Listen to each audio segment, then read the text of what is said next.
자, 이번에는 우리 대한민국의 분단에 대해서 미국과 우리나라의 관계에 대해서 짚어보고 넘어갈까요? 대한민국 분단을 얘기할 때는 사람들은 미국의 간섭 내지는 북의 침공 이렇게 일단락돼서 얘기하지만은 1866년도에 제너럴 셔머너가 대동강을 거슬러 올라왔습니다. 이것이 한국과 그 당시 조선이죠. 조선과 미국의 처음으로 맞닥뜨린 사건이에요. 제너럴 셔머너가 불타올랐죠. 미국 사람들이 목사도 있었는데 그 순교를 했다고 그래서 나중에 그 선교사들이 평양을 많이 희망했던 이유가 바로 거기에 있습니다. 그 다음에 1871년도에 뭐가 있었죠? 신미양요가 있었죠. 미국 군함이 강화도에 침략을 했습니다. 그랬는데 미국이 물러났어요. 근데 물러난 이유가 뭐냐면은 조선 군대를 아주 우습게 봤다 이겁니다. 그런데 미국 육군 사관학교 웨스트 포인트 거기에 보면 기록에 나와 있는데 조선 병사들이 총을 맞았는데 다리를 쩔룩거리면서 칼을 빼들고 눈을 부릅뜨고 달겨드는 거예요. 그러니까 미국이 봤을 때 쉬운 나라가 아니구나. 뭐냐면 장기전을 하면은 불을 보듯 뻔한 거예요. 이길 수 없는 거예요. 그래서 철수를 한 겁니다. 문화재 약탈을 해가지고 적당한 선에서 빠져나간 거죠. 원수된 나라가 됐다 이겁니다. 그런데 중국이 그 당시 청나라가 중재를 해가지고 1882년에 한미 통상 소조약이 체결됐지요. 그 주요 내용은 뭐냐면 다른 말 필요 없어요. 뭐 친구가 되고 앞으로 미국이 조선을 편들어주고 조선을 돕겠다 그런 내용이에요. 근데 이것을 헌시적처럼 던져버린 사건이 뭐예요? 1905년도 카스라 테프트 조약이죠. 네. 일본과 미국이 카스라 테프트 조약을 맺었죠. 네. 그 주 내용은 뭡니까? 필리핀은 미국이 먹고 조선은 일본이 먹는다. 서로 간섭하지 않고 인정한다는 내용이죠. 그리고 카스라 테프트 조약이 1905년도에 7월 달인가 맺어졌을까요? 근데 그때 가을쯤에 이또 히로부미가 조선을 먹었다 이겁니다. 유교권을 먹었는데 유교권을 먹으면 끝난 거죠. 다른 나라하고 모든 협상을 할 수 없는 거예요. 일본이 다 하는 거죠. 그렇게 미국이 우리를 배신하고 버렸습니다. 그 다음에 어떻게 됐어요? 또 적당히 또 친구인 척 하죠. 1943년도에 카이로 선언에 보면 미국, 중국, 영국이 한국을 독립시켜 주기로 약속을 했죠. 근데 그것은 뭐냐면 홍콩 공원에서 일본의 대장들을 다 폭사시킨 윤봉길 의사 사건이 있었는데 그 장제스가 높이 평가를 했습니다. 그래가지고 중국 사람 단 한 명도 그 일본 군대를 막을 수가 없었는데 의로운 조선 청년이 이걸 해냈기 때문에 그나마 중국은 다행이다. 상해 임시정부를 인정하기 시작했어요. 그래서 그 전에는 독립은커녕 자기들 생활 연명하기도 힘든 그런 것을 중국이 다 도와줬습니다. 무기도 대주고 같이 피난도 가잖아요. 충칭으로 피난 갔을 때 뭐 데려갑니다. 그리고 그때부터 인정을 해가지고 카이로 회담에 그것이 반영이 된 거예요. 그런데 그것이 어떻게 됐습니까? 1945년도 얄타 회담에서 소련과 미국이 조선을 분할하기로 비밀리에 협약을 맺었죠. 예. 또 한 번 뒷담화 때린 거예요. 진짜 뒷담화 때린 사건이 또 어디냐면은 1945년도에 이제 일본이 원자탄을 맞고 항복을 했지 않습니까? 소련군이 막 밑으로 내려오는 거예요. 참전해가지고 45년도 8월 9일 날 함경도로 들어와서 소련군이 수천 명이 전사를 했습니다. 우리나라 땅에서 함경북도에서 전사를 했어요. 그 함경북도에 가면 소련군 묘지가 있는데 북한 주민들이 8월 15일 날 거기 참배합니다. 미국은 그 당시에 그러냐면 우리 조선 반대 발도 들이기지 않았고 그냥 오키나와에서 있던 시절이죠. 그러니까 소련군이 막 뒤로 내려오니까 얄타 회담이 그 내용대로 38선을 분할했습니다. 근데 소련은 그 당시에 이제 원자탄이 없었는지 미국 말을 들었죠. 그래서 분단이 되고 45년도 12월 달에 모스크바 삼상회의를 열었는데 거기에 뭐는 반탁 이제 프레임을 짠 거죠. 신탁 통치를 5년간 한 뒤에 조선은 독립을 시킨다. 그러니까 36년 동안 36년이 아니고 더 멀죠. 1905년 을사늑약까지 따지면 50년 됩니다. 그러면 그때부터 한국이 미국한테 분할 이제 점령된 거죠. 통치자로서 점령해서 들어왔다 이겁니다. 메가더 포고문에 보면은 영어로 사용하고 우리는 너희들을 지배자가 왔다. 한국은 일본의 영토다. 일본의 영토이니까 우리는 무장 해제하러 들어왔다. 이렇게 내용이 되어 있습니다. 근데 소련군이 들어오면서 당신네들 독립을 축하한다. 이렇게 완전 내용이 다릅니다. 그래가지고 45년도 12월 달에 모스크바 삼상회의가 열렸는데 36년 동안 그 지배당한 것도 억울한데 신탁 통치가 웬 말이냐. 그래서 반탁 운동이 일어났어요. 그 소련이 야마가 돌아갔고 그 모스크바 삼상회의 전문을 공개했습니다. 공개 내용이 뭐 어떻게 되어 있냐면은 모든 남북한 제단체 정당들이 참가하는 완전하고 중립적이고 통일된 정부를 세운다는 약속이 들어있어요, 거기에. 그게 그걸 본 사람들이 하느님이 도왔다. 우리가 살아날 구멍이 생겼다. 36년 지배도 받았는데 그까짓 거 5년을 못 받냐. 근데 미국은 처음부터 40년 신탁 통치를 주장했었죠. 이제 소련의 주장이 못 이겨서 5년으로 했습니다. 근데 이것을 이제 또 바꿔가지고 반탁 운동을 벌여졌는데, 좌익의 여운형, 우익의 이승만, 여운형은 모스크바 삼성회의를 지지를 해야 한다. 그 신탁동치 그것은 지역적인 사건이다. 이렇게 얘기를 했고, 이승만은 이제 미국의 지시하에 반탁을 했는데, 여기에 가장 중요한 인물이 그냥 백범 김구예요. 백범 김구가 반탁에 참가를 한 거예요. 반탁에. 그러니까 이 많은 사람들이 가서 말렸다 이거예요. 그러지 마라. 우리 민족이 살아날 길은 여기 있다. 근데 백범 김구가 말을 안 듣고 반탁 운동을 해가지고 모스크바 삼성회의는 나가리가 돼버렸죠. 미국은 어떻게 했냐. 이게 나가리가 된 것을 유엔 총회로 끌고 갔어요. 근데 각 나라의 지역적인 문제는 유엔 총회로 끌고 오지 못한다는 것이 유엔 헌장에 내용이 들어있습니다. 그것을 무시하고 남한만의 단독 정부 세우는데, 역사적으로 고려시대나 조선시대 어떤 애들 난이 일어났으면은 나는 어느 지방의 그 황제다 이렇게 한 사람이 한 명도 없는데, 그 유일하게 어느 남한만의 대통령, 이 한 사람이 이승만이에요. 이육사 시에 광야라는 시에 보면 이런 구절이 있습니다. 모든 산맥들이 바다를 연무해 달릴 때도 차마 이곳을 범하진 못하였으리라. 이게 나오거든요. 차마 그 말만은 할 수 없는 거예요. 남한만의 대통령, 김일성도 그러니까 그 말을 못하는 거예요. 나는 이 38선 이북만의 통치자, 대통령, 이런 말을 할 수가 없죠. 1945년 8월 15일 날 대한민국 정부가 수립이 되니까 북쪽도 그럼 우리도 우리만의 정부를 세우겠다 해가지고 9월 9일 날 북한 정부가 수립이 돼 있잖아요. 그래서 영영 분단이 되고 나중에 전쟁의 길로 돌아섰는데, 전쟁은 미국이 일으킨 전쟁이에요. 많은 이유가 있습니다. 뭐가 어떻고 저쩌고 하지만은 가장 설득력이 있는 것은 브루스 커밍스의 남침 유도설이 가장 설득력이 있고 근거가 정확합니다. 미국이 원자탄을 투하해가지고 많은 재래식 무기가 산더미처럼 쌓여있었다 이겁니다. 이 무기를 소진해야 노동자들 그 봉급도 주고 미국 경제가 돌아가는 상황이었다 이거예요. 그래서 그걸 타겟으로 걸른 게 조선반도 한국전쟁이었다 이거예요. 그래서 2차 세계대전 때 미국이 쏟아부은 많은 폭탄 이런 것보다도 한국에 쏟아부은 폭탄이 더 많다는 거예요.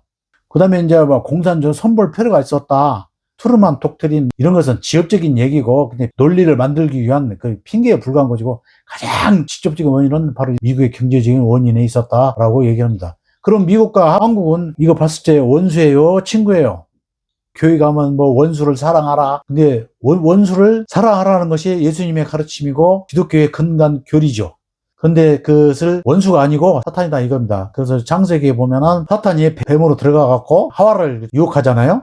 선악과를 따먹으면 눈이 밝아지고 비밀을 알게 된다 해가지고 선악과를 따먹었는데, 나중에는 선악과를 먹은 죄로 하나님부터 저주를 받아서 아담은 땀 흘리면서 해야 되고, 하와는 이제 해산의 고통을 겪게 되고, 그렇죠. 그러면서 그 성경에 보면 이렇게 나옵니다. 아담과 하와의 후손이죠. 너의 머리를 깰 것이고 뱀의 머리를 돌로 친다 이거죠. 뱀은 너의 발꿈치를 물을 것이다. 영원한 싸움을 얘기하고, 성경은 맨 요한계시록 끝 한 번에 보면은 붉은 용이 무저갱, 저 지하 감옥에 갇히는 얘기가 나와요. 그러면 붉은 용자에다가 빨을 하나 따왔어요. 빨자 하나 따오고 무저갱에서 이제 갱을 따가지고 빨갱이 이렇게 나와가지고 사탄을 의미합니다. 용서할 수 없는 사탄이다 이거죠. 원수가 아니고. 원래 기독교는 무저항주의죠. 예수가 십자가에 못 박힐 때 어떻게 했어요? 저항했습니까? 아무 말 없이 보라 세상 죄를 지고 가는 하나님의 어린 양이로다 그러면서 이렇게 그대로 따라가서 십자가에 못 박혀 돌아가셨지 않습니까? 성경에 보면. 그런데 이 기독교는 어떻습니까? 전쟁을 좋아하는 호전광들이죠. 십자군 전쟁부터 시작해갖고 지금 현재 이르기까지. 기독교 믿는 나라들이 어디예요? 스페인 무적 함대 아세요? 영국 배 타고 다니면서 큰 인도도 집어먹고 아편전쟁도 이긴 나라가 영국이지 않습니까? 네덜란드도 대단합니다. 이게 다 기독교 국가예요, 이게 전부 다. 근데 카톨릭은 말이죠. 카톨릭 국가들은 2차 바티칸 회의 때 사죄를 했어요. 우리가 잘못했다. 우리가 해적대지를 많이 하고 우리가 죄를 많이 졌다. 종교적으로도 이슬람교에 대해서, 정교회에 대해서, 개신교에 대해서 참 더 용서를 청했습니다. 그 용서를 청했다는 건 뭐예요? 앞으로 그렇게 하지 않겠다는 거죠. 그런데 미국의 개신교는 어떻습니까? 지금도 계속 하잖아요. 어디 사죄한 적 있어요? 앞으로 계속 하겠다는 거예요, 그게. 미국은 그런 식으로 230여 차례 전쟁을 했는데 해마다 전쟁을 한다 이거예요. 휴전도 아니고 정전도 아니고 여기서 찔벅거리고 또 딴 데로 가서 또 하고 계속 이득 챙기면 슬그머니 물러나고. 어떤 나라가 그랬어요? 대표적인 나라 베트남 아닙니까? 아프가니스탄, 소말리아, 수를 헤아릴 수 없어요. 우크라이나도 지금 지원해주고 크게 러시아에 대항해서 싸울 것처럼 하더만 슬그머니 발 빼잖아요. 자, 그럼 이런 기독교가 우리 분단에 어떻게 관여를 했는가에 대해서 한번 천천히 떠들어볼까요? 자, 이 김일성이 외가가 기독교 집안이라는 것쯤은 다 알고 있죠. 강돈욱, 평양숭실학교 교장선생인데 이 사람은 김일성의 외할아버지입니다. 강양욱, 김일성의 외삼촌이에요. 강반석, 김일성의 어머니입니다.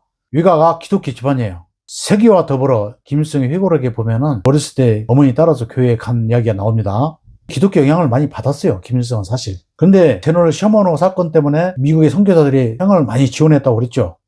그런데 1894년도부터 청일전쟁이 일어났고 1904년도에 러인전쟁이 일어났죠.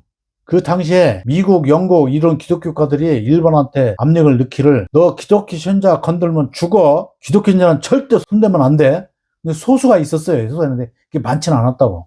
그런데 거기에는 게 지주들이 한 4만 5천 명 정도 되는데 지주만 있는 게 아니고 막 광산이라든가 청나라부터 무역을 하는 게 조그만 공장 이런 사람들이 많이 있어요. 그런 사람들 합치면은 한 4만 5천 명 정도 됩니다.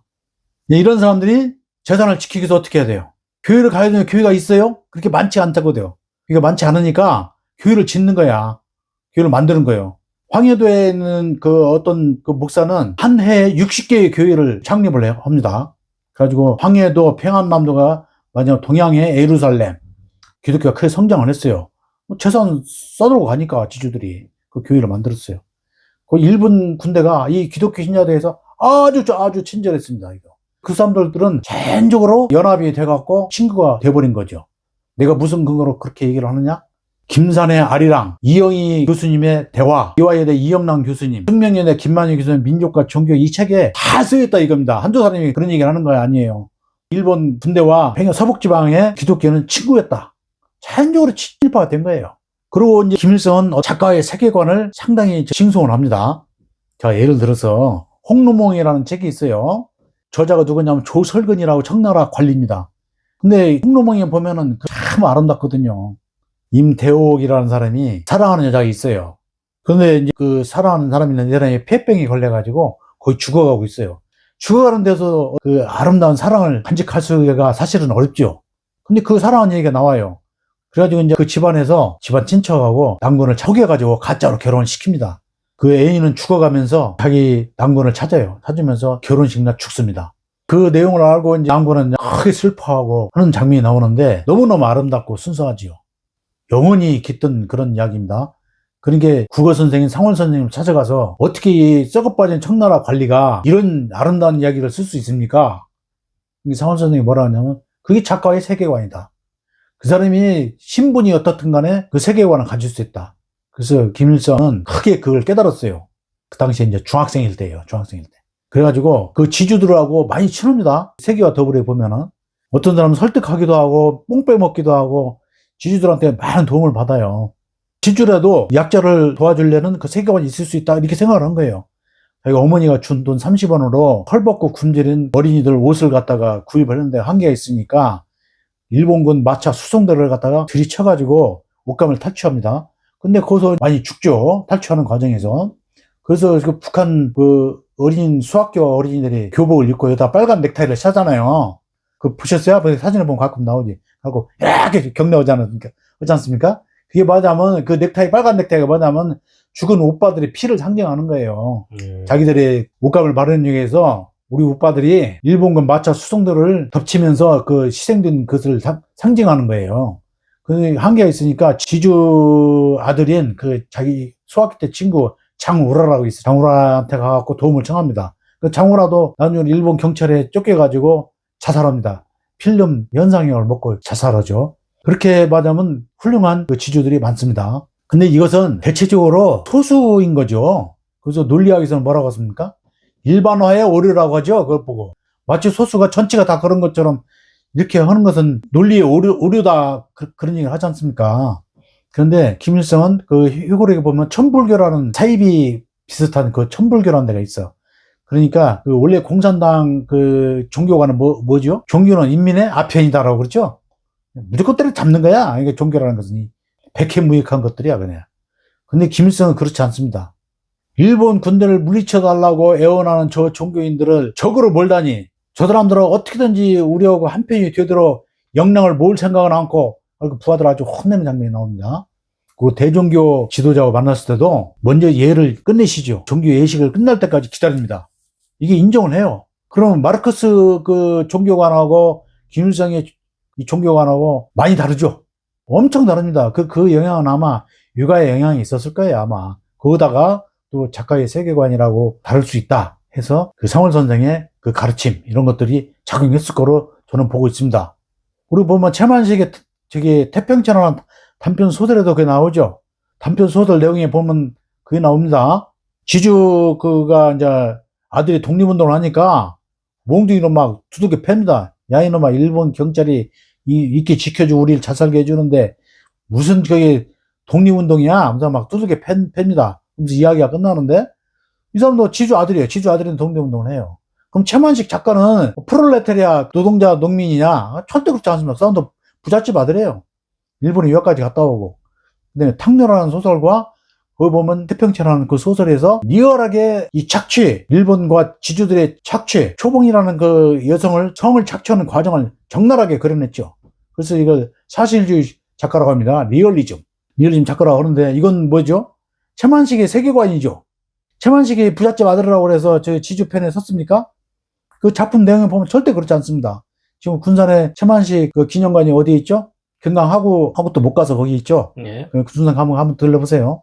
그 작가의 세계관이 있다 이겁니다. 그리고 지주집 아들도 또 항일 투사들이 많아요. 상당히. 다가 그런 것은 아니다 이겁니다. 자, 해방이 됐어요. 김일성이 딱 그 북에 들어보니까 이 지주들이 어떻게 됐어요?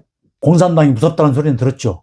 뭐 종교를 갖다가 아주 그냥 싸그리 아작을 낸다는 소문은 들어서 다 재산을 바쳤다 이겁니다. 잘못을 빌고. 이것을 뭐라고 하죠? 탄백이라고 합니다. 탄백. 근데 중국 혁명은 어떻게 됐어요? 중국에서 저기 일본에 부역한 뿌이 황제, 청나라 마지막 황제였던 뿌이 황제가 만주국 저기 일본 놈들 꼬임에 빠져갖고 그 만주국 황제가 됐죠. 나중에 이 사람은 소련군에 잡힙니다. 잡혀가지고 중국 측으로 넘겨졌는데 감옥 생활을 이제 하면서 중국에서는 이 사람을 사람으로 뵌 겁니다. 혁명이라는 건 죽이는 것만이 혁명이 아니다. 그래서 그 마지막 황제 영화에 보면은 그 넷이었던 사람이 그 감옥에서 운동화 끈을 매주면서 눈물을 흘리면서 이것이 마지막입니다. 앞으로는 못 매줍니다. 그 운동화 끈을 매주는 장면이 나와요. 근데 뿌이 황제는 그거 어떻게 됐나요? 추록을 해가지고요 정원사가 됐어요. 정원사가 돼가지고 아주 평범한 여자하고 재혼을 합니다. 재혼을 해가지고 일반 평범한 시민으로 돌려보냈어요. 중국 혁명은 완성이 된 거죠. 중국에서 뭐 모태통에서 많이 죽인 문화혁명은 자기들 패거리들을 죽인 거예요. 혁명해갖고 또 다시 우리가 기득권 행사를 하면은 혁명해봤자 무슨 소용이 있느냐, 의미가 없다 해가지고 자기와 그 생사고라와 같이 한 동지들 한 40불 이상을 가까이를 다 죽여버렸습니다, 이게. 그래서 모태통이 뭐라고 하지 않습니까? 내 공은 7이고 내 관은 3으로 해달라. 모태통도 그걸 인정을 했어요. 심지어는 한국전쟁에 참여했던 펑더화이, 팽덕회, 이 사람은 암에 걸렸는데 병원에 안 가요. 그거 왜 병원에 안 갑니까? 그 병원에 가자고 하니까 당신들이 나를 독살할 수가 있으니까 갈 수가 없다. 안 가. 못 믿어. 그러니까 이 뭐 혁명가끼리의 의리라든가 동지애 이런 것은 이제 다 사라져 버린 거다 이겁니다. 그리고 이제 중국에서 4,000명들이 대표자들이 모여갖고 토론을 했어요.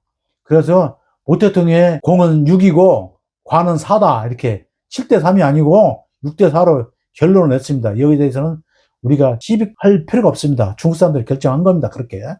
자, 김일성은 탄백을 해서 바친 재산을 어떻게 했습니까? 2,000평씩 전부 다 세대당으로 나눠줬죠. 2,000평이면 몇 마직이요? 10마직입니까? 예, 10마직이면 그 정도 괜찮죠. 200평씩 10마직이면. 그러니까 이 사람은 공산주의는 완전히 저기잖아요.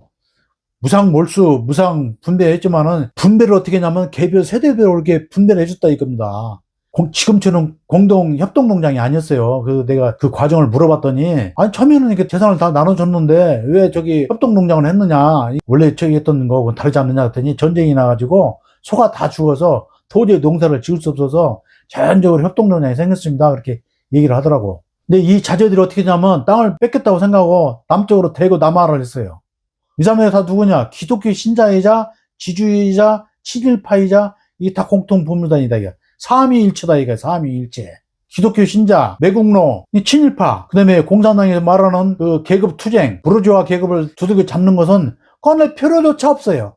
악질, 친일, 반동, 지조하면 끝나.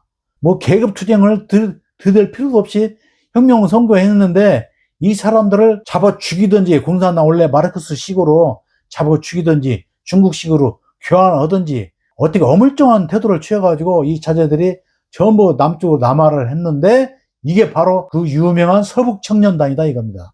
이 사람들이 다 기독교 신자인데 영락교회에 이제 주로 본거지를 틀고 앉아서 좌익 성향의 사람들을 색출하고 이제 죽이기 시작했어요. 전쟁 통계에는 그게 다랬는데 제주 4.3 항쟁, 여순 항쟁을 통해서 많이 죽였고 그 다음에 전쟁이 터지니까 이 사람들이 군에 다 입대를 했어요. 입대를 했으면은 북에서 인민군이 쳐들어 놨으니까 자기들 원수인 재산을 빼앗은 원수 조선인민군하고 싸워야지요. 싸우기는커녕 호림 부대라는 부대를 만들었는데 좌익 성향이 있고 앞으로 우리의 잠재적인 적이 될 수 있는 사람들을 학살하기 시작한 거예요. 학살. 이게 여기서 민족의 비극이 싹 탔다 이겁니다. 그래서 얼마 정도 죽였냐? 김대중 정부 시절에 진상조사위원회 신고하라고 한 사람이 109만 명이에요. 109만 명. 그 당시에 억울하게 죽었다고 신고한 사람이 109만 명. 신고 못한 사람도 있겠죠. 더 돼요. 더 많아. 근데 제일 많이 죽은 사람들은 어디냐? 낙동강을 중심으로 해서 부산 쪽. 그러니까 밀양, 양산, 김해. 이쪽은 만 단위다. 만 명 단위. 군명당. 14,000명, 15,000명. 이런 식으로 죽였어요. 낙동강이 저 대전 쪽으로는 1,000명 단위 수준이에요. 뭐 청도군 이런 데는 뭐 광산에다 죽였는데 한 7,000명 이렇게 돼 있고, 뭐 거창 이런 데는 유명한 거창 양민 학살 사건이 있었죠. 거기 보면 어린이들, 여자들 뼈가 막 나오고 있죠. 이 사람들이 좌익 상향 있는 빨갱입니까? 잠재적으로 의심이 가는 사람은 죽였다 이거예요. 가지고 낙동강 쪽에 있는 사람들은 어떻게 죽였냐면은 당신은 왜 이게 북이 쳐들어왔는데 군에 입대를 왜 안 했지? 입대를 하는 소리 못 들었어? 아, 우리는 어머님이 있어서 내가 유아들인데 무시합니다. 여기 수상한데? 차에 타. 일단 차에 타라고. 차에 타갖고 이제 끌고 가. 끌고 가갖고 산을 꽉꾹대에 올라가갖고 무슨 참호를 파래. 아, 그 전쟁 하는데 여기서 참호 팔고 싸우라는 줄 알고 참호를 팠더니 그리 다 들어가래. 그러더니 총으로 다 쏴 죽이고 불 질러버리고 그다음 무덤 매장시키고 그랬다 이겁니다. 그렇게 경상도 사람들이 많이 죽었어요.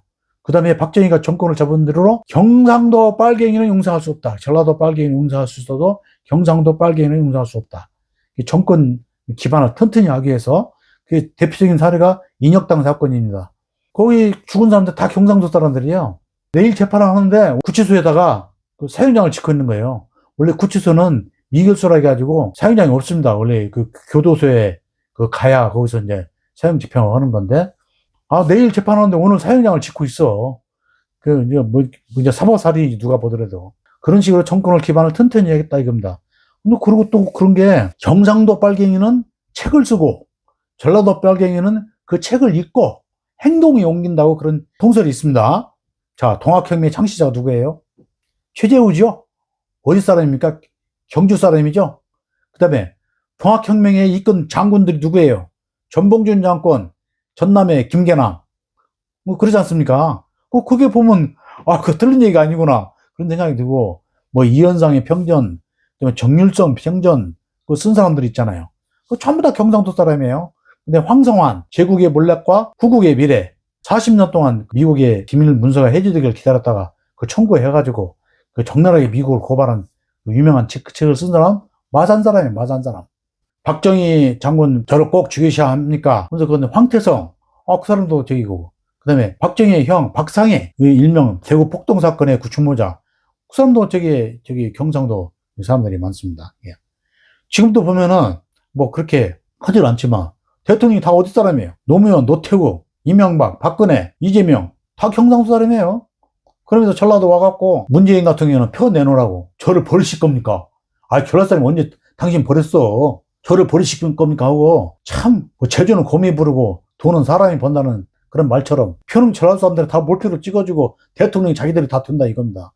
그리고 전라도에 대해서 그만큼 혜택을 베풀지 않아. 총리는 하나, 전라도 사람만 시켜주고 이런 식입니다. 그래서 우리는 이 기독교에 대해서 정확하게 분단에 기독교가 관여되어 있다는 거, 사람을 많이 죽음으로써 서로 원수지간이 만들었다는 거, 거기에 책임도 북도 책임이 있고 남쪽에도 이 책임이 있다 이겁니다. 그래서 지금 그 서울에 있는 그 서북 청년들이 내려와갖고 만든 교단이 어디예요?